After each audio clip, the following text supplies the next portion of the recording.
Со божикни песни изведба на перформанс што го символизира Христовото раѓање во Витлеемската пештера. Денеска во Прилеп се одржа традиционалниот божикен ручек. Околу 500 деца без родители, деца на загинати бранители, деца со посебни потреби и ученици кои што се истакнуваат по своето знаење, и тоа не само од Прилеп, туку и од Крушево, Битола, Ресен, Тетово, Охрид, Струмица и Скопје.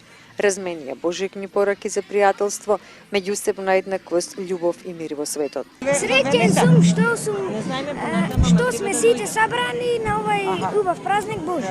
Сум со деца од цела Македонија и се чувствувам пријатно. Запознавам повеќе другарчиња што се од други училишта, од други нации. И сите да го прославиме Христовото раѓање со насмевки на нашите лица.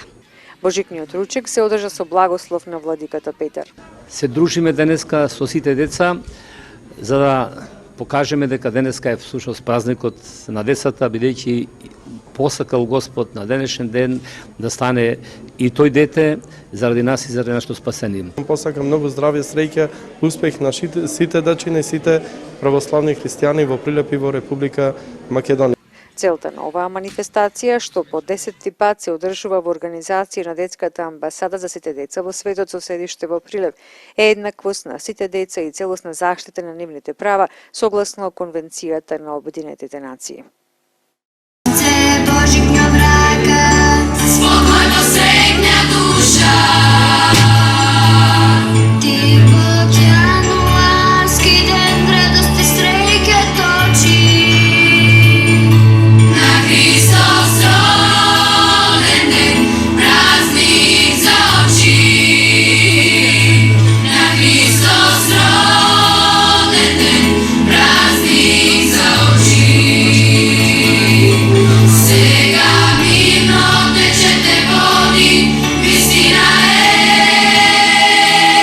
Hristos se rodí.